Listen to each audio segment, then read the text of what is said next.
অনেক ভাইয়েরা আছেন আমাদের কাছে এসে আপত্তি পেশ করেন, হুজুর ঘরের মধ্যে শান্তি নাই, ইনকামের মধ্যে বরকত নাই, ঘরে কোনো বরকত পাচ্ছি না, সংসারে কোনো বরকত পাচ্ছি না, রহমত পাচ্ছি না, অশান্তি লেগেই থাকে। হুজুর এমন কোনো আমল আছে কি না যে আমল করলে আল্লাহ তাআলা ঘরের মধ্যে শান্তি দান করবেন, টাকা পয়সার অভাব অনটন দূর করে দিবেন, সংসারের মধ্যে বরকত দান করবেন, ইনকামের মধ্যে বরকত দান করবেন। যেই ঘরের মধ্যে টাকা পয়সার সমস্ত প্রয়োজন মিটানো প্রয়োজন মনে করেন, যেই ঘরের মধ্যে অভাবমুক্ত একটি ঘর চান, যেই ঘরটাকে অভাবমুক্ত করে তুলতে চান, যেই সংসারটাকে অভাবমুক্ত করে গড়ে তুলতে চান, তাদের প্রত্যেকটা সদস্যের একটি আমল করতে হবে।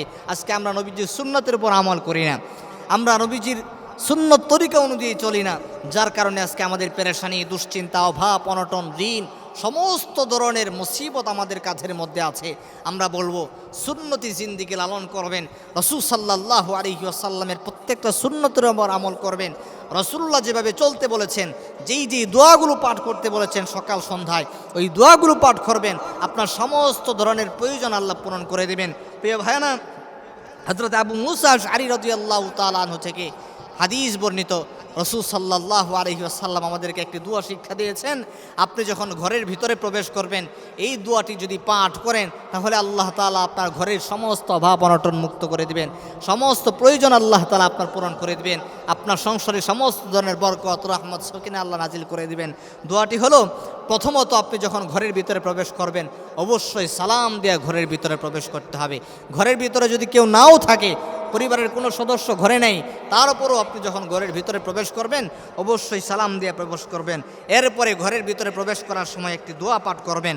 দোয়াটি হলো, আল্লাহুম্মা ইন্নী আসআলুকা খায়রাল মাওলাদি ওয়া খায়রাল মাখরাজি বিসমিল্লাহি ওয়ালাজনা ওয়া আলাল্লাহি তাওয়াক্কালনা।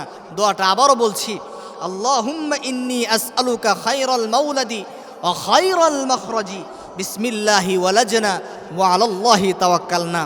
এই দোয়াটা যখন সালাম দিয়ে প্রবেশ করার সময় আপনি পাঠ করবেন, আল্লাহ রাব্বুল আলামিন আপনার ঘরটাকে সমস্ত প্রয়োজন মুক্ত করে দিবেন। আল্লাহ আপনার ঘরটাকে শান্তি, রহমত, বরকত দিয়ে ভরপুর করে দিবেন।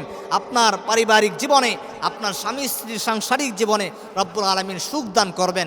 আল্লাহ তাআলা আমাদের সকলকে নবীজির এই শিখানো দোয়াটার উপর আমল করবার তৌফিক দান করুন, আমিন।